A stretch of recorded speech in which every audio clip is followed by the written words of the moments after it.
सारा प्रणाम। बड़ी बहस में आप सभी का स्वागत है। मैं हूं भूपेश कोहली। भारत में कोरोना के मामले फिलहाल थमते नजर नहीं आ रहे हैं। ये एक राहत की बात है कि पिछले 48 घंटों की अगर बात करें तो इनकी कमी में इनकी जो तादाद है उसमें कुछ गिरावट जरूर देखी गई है। और इस बीच राष्ट्रीय आपदा प्रबंधन ने सरकार को जो रिपोर्ट सौंपी है वो चौंकाने वाली है। रिपोर्ट के मुताबिक सितंबर तक कोरोना की तीसरी लहर आ सकती है और इस दौरान हर दिन 5 लाख से ज्यादा केसेस सामने आ सकते हैं। इसलिए सरकार अपनी पूरी तैयारी कर ले। इसको देखते हुए प्रधानमंत्री नरेंद्र मोदी ने स्वास्थ्य मंत्रालय, कैबिनेट सचिव और नीति आयोग के साथ अहम बैठक की है। बैठक में हालात की समीक्षा की गई है और यह भी कहा गया है कि सतर्कता के साथ कोरोना गाइडलाइंस का पालन किया जाए तो तीसरी लहर को आने से रोका भी जा सकता है। बच्चों पर कोरोना का कितना असर होगा ये अभी साफ नहीं हो पाया है। बच्चों की सुरक्षा तब तक नहीं की जा सकती जब तक पूरी फैमिली के पास सुरक्षा ना हो। इसलिए परिवार और कम्युनिटी की हेल्थ केयर को ज्यादा तवज्जो देने की जरूरत है। लेकिन कोरोना से बचने के लिए जरूरी वैक्सीनेशन को लेकर चौंकाने वाला आंकड़ा सामने आया है। स्वास्थ्य मंत्रालय के मुताबिक देश में 1.6 करोड़ लोगों ने कोरोना वैक्सीन की पहली डोज लेने के बाद तय समय पर 16 सप्ताह के बाद भी दूसरी डोज नहीं ली है। इनमें 1 करोड़ से ज्यादा बुजुर्ग शामिल हैं, जबकि लोगों में हेल्थ वर्कर्स, फ्रंटलाइन वर्कर्स और 45 साल से अधिक उम्र के लोग शामिल हैं। तो क्या इसे लापरवाही माना जाए या अपराध जिसका खामियाजा देश और पूरे समाज को भुगतना पड़ सकता है?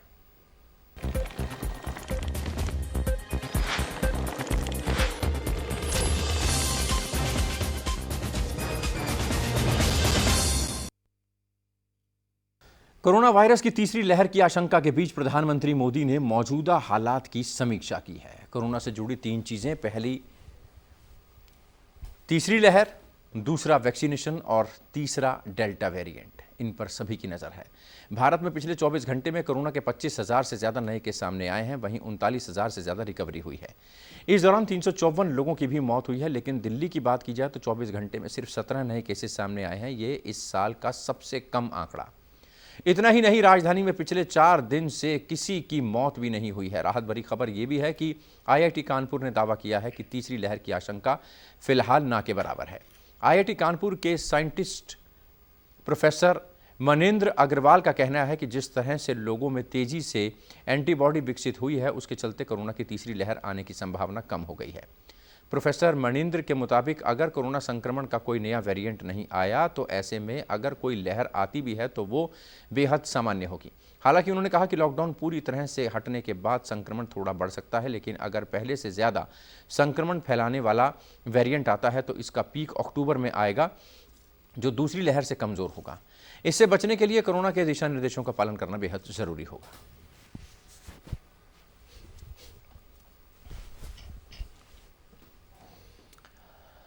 कोरोना से राहत और चेतावनी पर बातचीत करने के लिए हमारे साथ मौजूद हैं doctor Swati Maheshwari, senior physician हैं।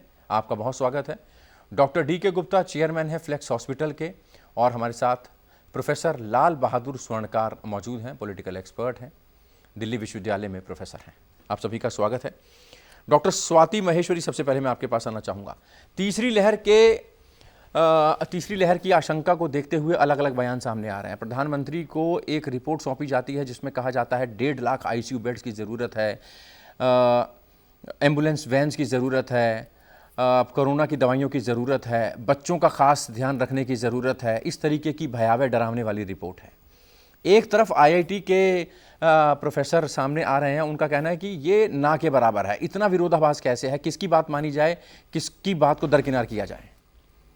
देखिए, एक बहुत अच्छी बात यह है कि अगर हम पहली लहर और दूसरी लहर की बात करें और आज जिस स्थिति में हम खड़े हैं तो हम लोग 58 करोड़ लोगों को वैक्सीन दे चुके हैं, टीकाकरण कर चुके हैं।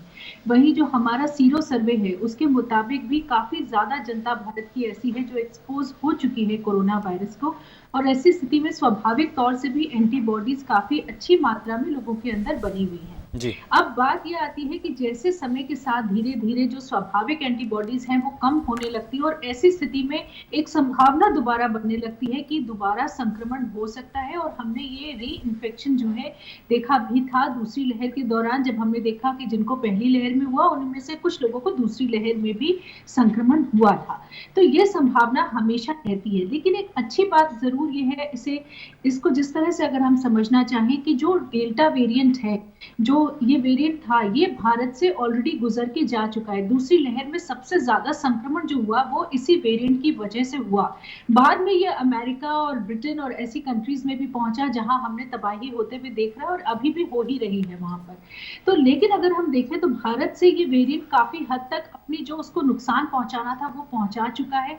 अब काफी हद तक संभावनाएं ये देखती हैं कि जिस तरह से टीकाकरण हो रहा है, और देखिए अमेरिका की बात करें या ब्रिटेन की बात करें, वो दोनों ही देश ऐसे हैं जहां काफी हद तक वो टीकाकरण कर चुके हैं। 60%, 70% तक वो अपने लोगों को टीकाकरण दे चुके हैं। ऐसी स्थिति में लोग इन्फेक्ट हो रहे हैं, लेकिन डेथ रेट बहुत ज्यादा नहीं बढ़ रहा है। वहां भी वो उसको कंट्रोल कर पा रहे हैं क्योंकि मृत्यु दर नहीं बढ़ रहा। और यही हमारे लिए एक सबसे बड़ी चुनौती भी है, और यही हम चाहते भी हैं कि अगर संक्रमण हो तो कम से कम मृत्यु दर नहीं बढ़े। जो भी बीमार हो रहे हैं उनको हल्की फुल्की बीमारी हो और वो फिर ठीक हो जाए, जी यही हम चाहते भी हैं। जी जी तो जी। आने वाले समय में जरूर ये लग रहा है कि अगर कोई नया वेरिएंट आता है तभी ये संभावना दिखती है कि कोई बड़ा फिर से वेव, उतनी बड़ी प्रचंड वेव आ सकती है। चलिए आऊंगा मैं लेकिन आपके अगर पास। कोई मैम, नया doctor D K. Gupta, chairman Felix hospital के भी हमारे साथ मौजूद हैं। गुप्ता जी, दूसरी लहर की बर्बादी थी, बहुत ज़्यादा अब यहाँ पर कैजुअलिटी हुई थी दूसरी लहर में, और बेहद पूरे देश को, पूरी दुनिया को झकझोर कर रख दिया था। इतने केसेस आने लगे थे, सरकारों के भी हाथ पांव फूल गए थे, मेडिकल व्यवस्था पूरी तरह से चरमरा गई थी। यहाँ पर 24 से 48 घंटे में सबसे कम केसेस आ रहे हैं। इसको तीसरी लहर की आहट कहा जाए, उसकी आशंका कहा जाए, या लग रहा है कि अब चीज़ें नॉर्मल हो रही हैं? देखिए भूपेश भाई, चीजें नॉर्मल तो हो रही हैं, लेकिन ऐसा नहीं कि इनएविटेबल हम लोग जैसे बात करते हैं लहर आई, हो सकता है उसका जो प्रकोप हो पहले से कम हो, जैसा दूसरी लहर में हुआ था उस तरह का नहीं होगा। बिकॉज जैसे डॉक्टर स्रोते में उसने बताया कि जो डेल्टा वायरस था ऑलरेडी जिसने त्राहिमाम पूरे दुनिया में मचाया हुआ, सबसे पहले शुरुआत उसकी भारत से हुई थी। हमने उसको मई में अप्रैल के महीने में बहुत बुरी तरह झेला है। हमारी जनता ने, हमारी सरकार ने, सबने बड़ी मेहनत करी है इसको कंट्रोल करने में, पर ये कहीं ना कहीं बहुत सारा हम लोग को लॉस देके गई है। तो तीसरी लहर से बचने का सबसे बड़ा तरीका जो हमारे पास है वो वैक्सीनेशन है और कोविड एप्रोप्रिएट बिहेवियर। उसके अलावा कोई दूसरे ऑप्शन है ही नहीं। वैक्सीनेशन में ऑलरेडी हम लोग 58 करोड़ 60 करोड़ का वैक्सीन लगा चुके हैं। जैसा आपने डाटा दिया है कि लगभग 1.25 करोड़ लोग ऐसे हैं जिन लोगों ने सेकेंड डोज वैक्सीन नहीं ली है, उनका टाइम निकल गया है, उन्होंने वैक्सीनेशन की दूसरी डोज नहीं ली है।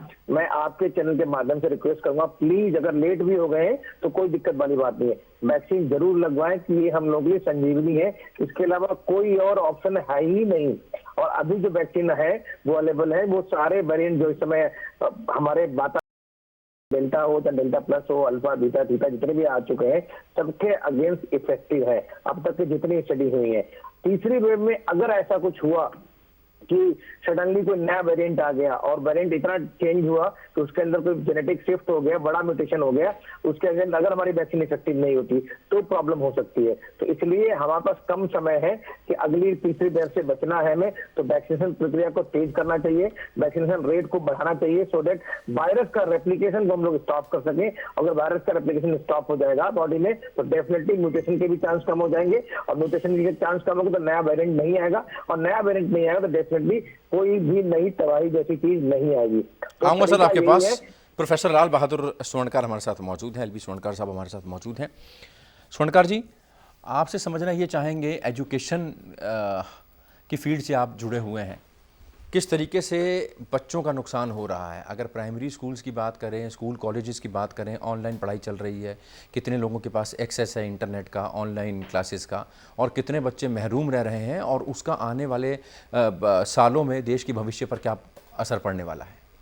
एजुकेशन के बारे में अगर सोचा जाए तो बच्चे से लेके हायर एजुकेशन तक पूरी तरह से ठप पड़ा हुआ है। ये नाम का सिर्फ ऑनलाइन क्लासेस हो रहा है, क्योंकि 60% लोगों के पास ऐसे रूरल एरिया है जहाँ पे नेटवर्क नहीं है, मोबाइल नहीं है या लैपटॉप नहीं है, जिसके कारण से वो क्लास नहीं कर पा रहे हैं। और पूरी तरह से 1-1.5 साल से ये बंद पड़ा हुआ है। तो आप सोच सकते हैं कि एग्ज़ाम से प्रमोट किया जाता है सारे बच्चों को, कोई एग्ज़ाम नहीं हो पाता, न कोई प्रैक्टिकल हो पाता है। और आप समझ सकते हैं कि साइंस का जो पार्ट है उसमें विदाउट प्रैक्टिकल कोई काम नहीं हो सकता। इसलिए एजुकेशन तो पूरी तरह से हम समझते हैं कि काम चलाऊ चल रहा है। वो एक तरह से वो बच्चे का फीस दिया जा रहा है और उसको प्रमोट किया जा रहा है। रियली में कोई क्लासेस नहीं, कोई एग्ज़ाम नहीं, कोई पढ़ाई नहीं, और टीचर का वर्कलोड भी घटता जा रहा है। आज भी दिल्ली यूनिवर्सिटी में पूरी तरह से वाइस चांसलर का घेराव किया गया था।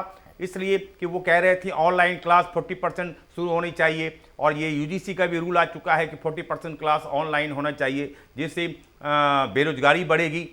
जितने लोग पढ़ा रहे हैं दिल्ली यूनिवर्सिटी में 5,500 करीब एडहॉक टीचर पढ़ा रहे हैं, जिसको हमको लगता है परमानेंट होना असंभव लगता है, और इसके पीछे भी यही कार्य है कि कोरोना है। कोरोना के कारण सारे वर्कलोड खत्म होते जा रहे हैं, ऑनलाइन क्लासेस होती जा रही है, गेस्ट टीचर का पूरा तरह से अपॉइंटमेंट बंद हो गया है।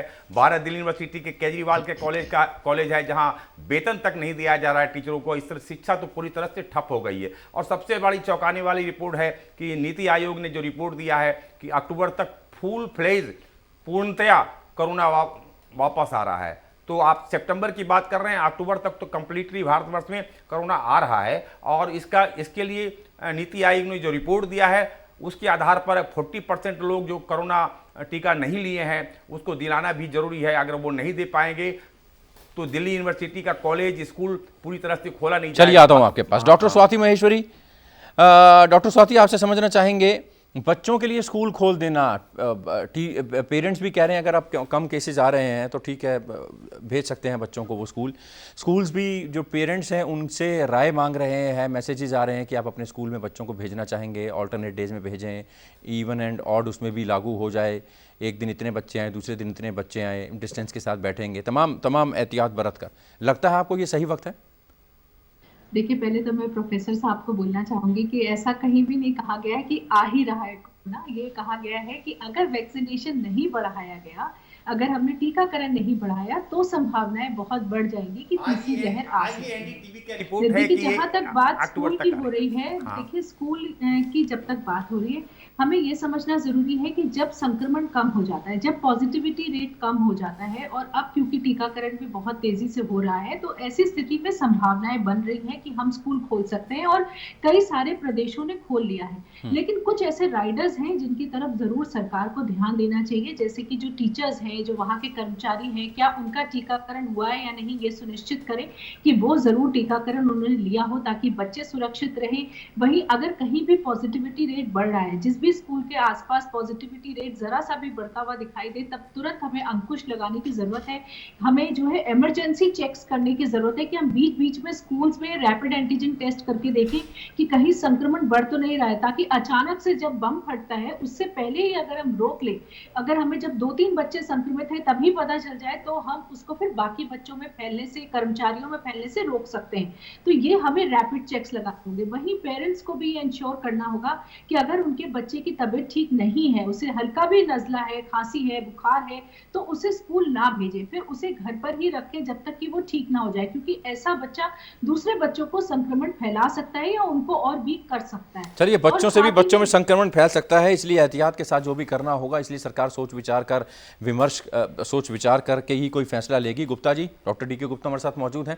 सर, आपसे समझना चाहेंगे, आपके मुताबिक क्या ये सही वक्त है स्कूल कॉलेजेस खोलने का, और खासकर primary schools 1st, 2nd, 3rd, 4th की अगर बच्चों की बात करें, जिनके लिए टीचर जी सब कुछ होते हैं, जिनके लिए 5 बच्चों पर 10-15 बच्चों पर एक आया होती है स्कूल में, उनके लिए स्कूल खोल देना, उनको स्कूल बुला लेना, उनकी केयर उतनी हो पाएगी स्कूल में क्या? और उन बच्चों के पास अभी वैक्सीन का भी कोई विकल्प नहीं है।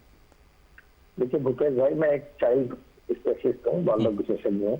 मैं समझ सकता हूँ कि जो बच्चे होते हैं, खासकर जो छोटे बच्चे होते हैं, 5 साल के आसपास के बच्चे होते हैं या 5 साल के 10 बच्चे होते हैं, उनका खाली एजुकेशन का मतलब सिर्फ शिक्षा का विकास नहीं होता है, उनमें उनका मेंटल डेवलपमेंट, उनका फिजिकल डेवलपमेंट, उनका सोशल कनेक्शन, ये सारे इंपॉर्टेंट, इमोशनल बॉन्डिंग, वो कहीं ना कहीं इस कोविड टाइम में खत्म हो गई है।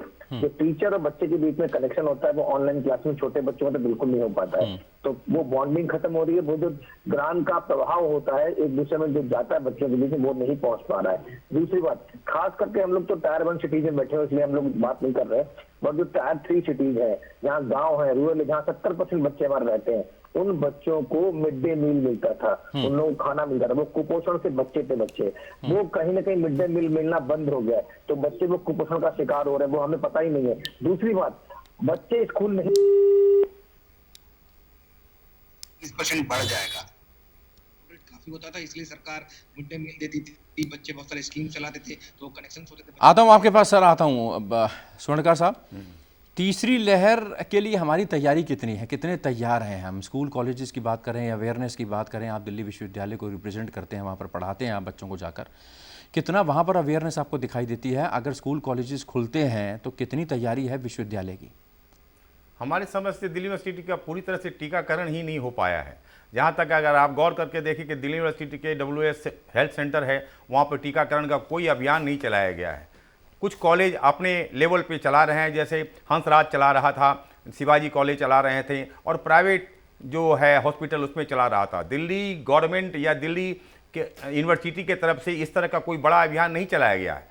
अगर इसको बहुत बड़े अभियान के रूप में चलाया जाए, पूरी तरह से टीकाकरण कर दिया जाए, तो स्कूल कॉलेज खोला जा सकता है। लेकिन अभी सरकार ने एक मीटिंग 24 तारीख को, अभी 25 तारीख को बुलाई है सरकार, मतलब दिल्ली यूनिवर्सिटी बुलाया है कि आप पूरी तरह से डाटा दें कि कितने लोग टीकाकरण करा दिए हैं। हर डिपार्टमेंट से मांगा गया है। अब उसको देखने के बाद ही कुछ इस तरह का प्रयास लगाया जा सकता है कि कोई यूनिवर्सिटी खोला जाए या कॉलेज खोला जाए, क्योंकि दिल्ली यूनिवर्सिटी में काफ़ी प्रोफेसर, करीब 50 के लगभग प्रोफेसर मरे हैं इस सेकेंड फेज में। इसलिए अभी बीच में खोलने की बात हो रही थी कि टीचर कॉलेज जाके क्लास ले, लेकिन अचानक फिर टूटा और हमारी यूनियन ने उसका प्रोटेस्ट किया, जिसके कारण से उसको रोक दिया गया।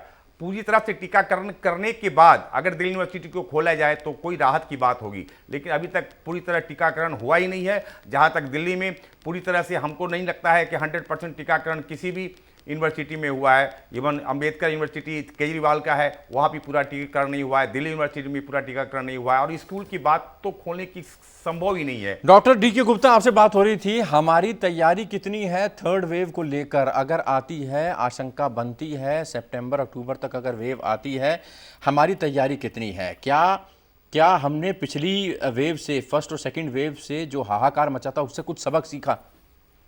भूपेश भाई, पिछली वेव से हम लोग बहुत बेहतर स्थिति में होंगे अगर थर्ड वेव आती है। उसका कारण ये है कि जैसे ऑक्सीजन की कमी हो रही थी, तो सरकार ने, प्राइवेट हॉस्पिटल ने, सबने बड़ा निर्णय लिया और सारे जितने भी बड़े हॉस्पिटल्स हैं 100 बेड्स ऊपर लगभग सब में ऑक्सीजन प्लांट लग गए हैं। सब में वेंटिलेटर बेड्स बढ़ा दिए गए, सब जगह ICU बेड्स बढ़ा दिए गए, इवन पीडियाट्रिक ICU के बेड्स बढ़ा दिए गए हैं। बच्चों के जो ICU होती है उनके नंबर ऑफ बेड्स को बढ़ा दिया गया है। लोगों की जो दवाइयों की किट होती है वो गवर्नमेंट ने अभी से PHC पे, जितने भी प्राइमरी हेल्थ केयर सेंटर थे, वहां पहुंचा दी है।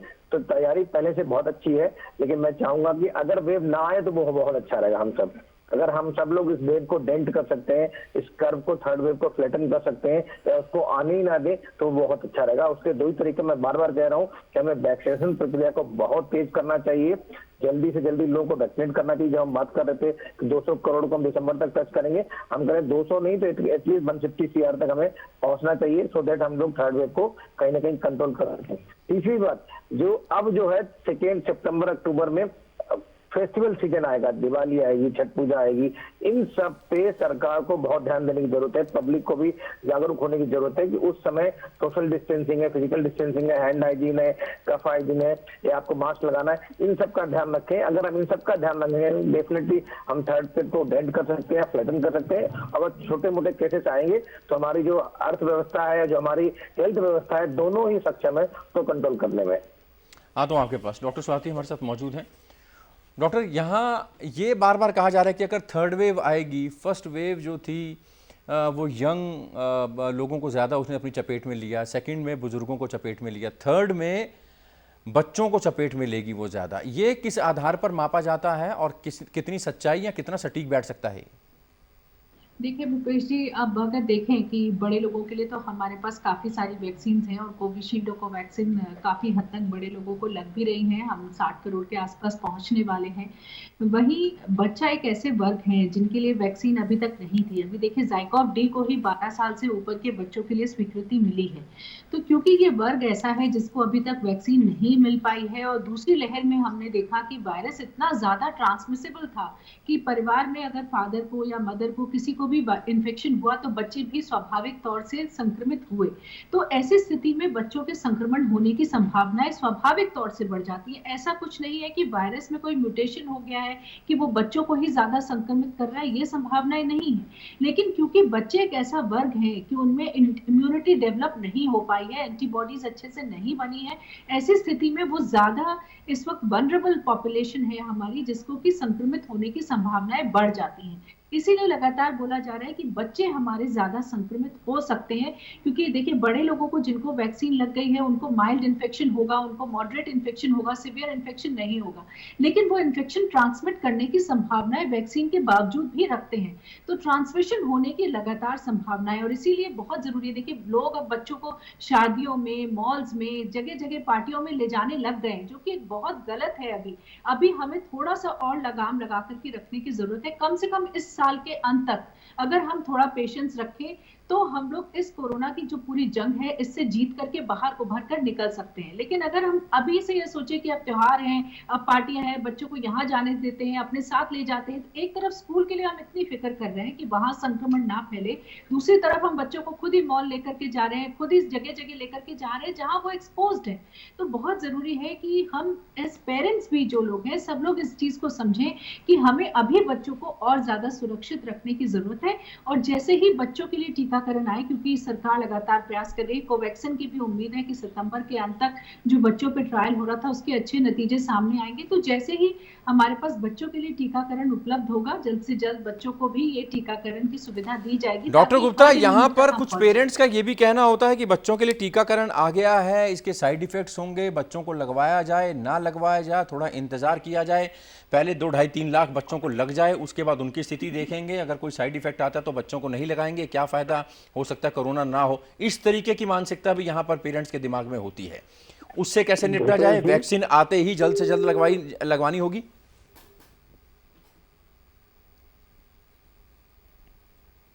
वो बहुत सेफ है। उसने 15 साल से बच्चों को वैक्सीन लगा रहे हैं, उसमें ऐसे बहुत सारी चीज जो उसके अंदर बहुत सारे साइड इफेक्ट होते हैं, जैसे डीपीटी है, डिप्थीरिया, परटूसिस, टेटनस वैक्सीन, जिसमें जहाँ पे लगाते हैं वहाँ swelling, pain, fever, high grade, कभी कभी खंगल भी जाते हैं, तब भी बच्चों को हम 4 वैक्सीन लगाते हैं, 6 वीक पे, 10 वीक पे, 14 वीक पे, 1.5 साल पे, 5 साल पे। तो अभी तक इंडिया में जितनी वैक्सीन डेवलप हुई है, लगभग दुनिया में जितनी डेवलपिंग, सबके कुछ ना कुछ साइड इफेक्ट होते हैं। कुछ लोकल साइड इफेक्ट होते हैं जहाँ पे इंजेक्शन लगाते हैं वहाँ पे रेडनेस, पेन या स्वेलिंग होना, कुछ सिस्टमिक साइड इफेक्ट होते हैं जिसमें फीवर आना, हाई ग्रेड या हेडेक होना, बॉडी एक होना, ये हो सकते हैं। तो इससे हमें घबराना नहीं चाहिए, बच्चों की वैक्सीन बिल्कुल सेफ है। ऑलरेडी हम लोग 60 करोड़ वैक्सीन तो इंडिया में लगा चुके हैं। दुनिया में तो कितनी सारी वैक्सीन लग चुकी है, लगभग 200 करोड़ डोजेज लग चुकी हैं, कहीं कोई मेजर साइड इफेक्ट नहीं दिखा गया।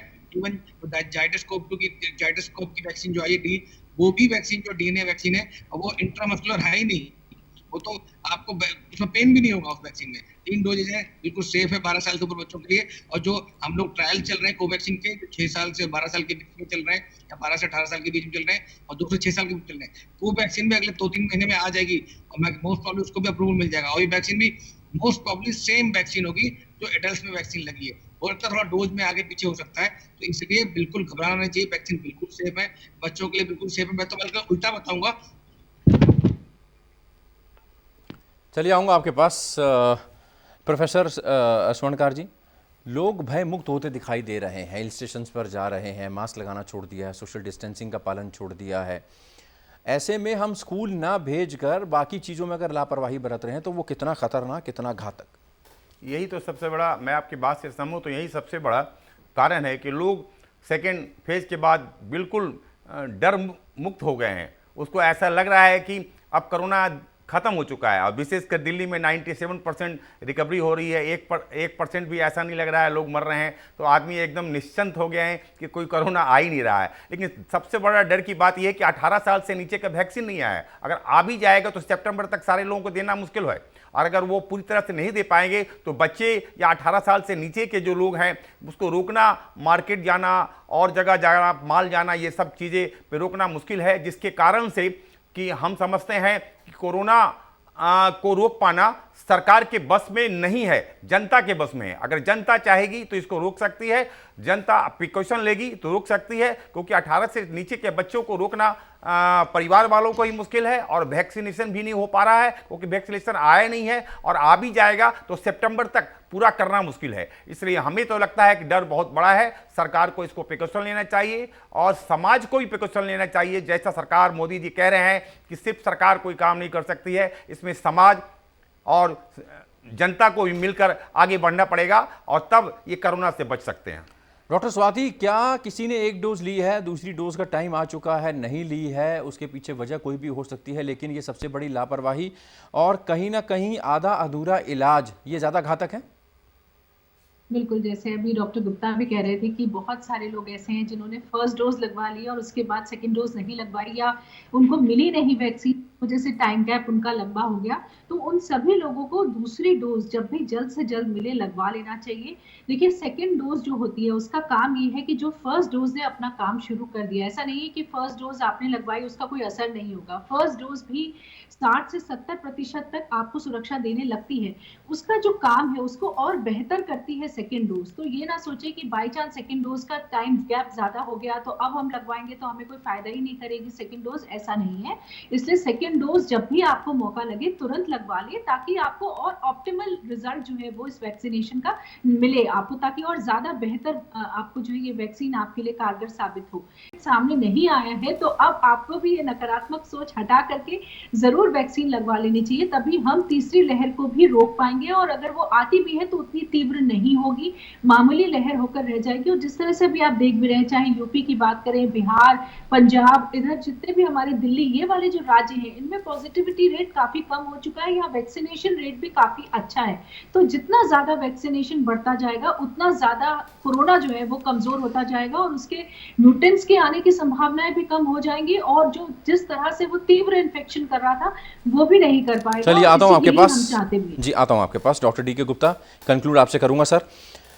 चेस्ट एक्सरे, एंटीबॉडी टेस्ट, ये टेस्ट कराने की ज़रूरत है। जिन लोगों ने 2-2 वैक्सीन लगवा ली हैं उनको और क्या प्रिकॉशन लेने की ज़रूरत है? लोग ज़्यादा आतंकित होते हैं, ज़्यादा परेशान होते हैं। अगर थर्ड वेव की आहट आती है, केसेस बढ़ते हैं, तो लोग जो ठीक होते हैं वो भी चले जाते हैं। साइकोलॉजिकल भी उनको कहीं ना कहीं दिमाग में जो डर बैठता है कि मैं एक्सरे करा लूँ, एंटीबॉडी टेस्ट करा लूँ और जो टेस्ट आ रहे हैं वो भी करा लूँ।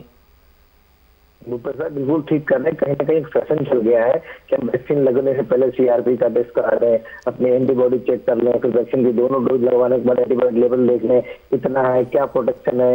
और आपको बताना चाहूंगा कि जो एंटीबॉडी टेस्ट कराते हैं वो भी सही नहीं होते।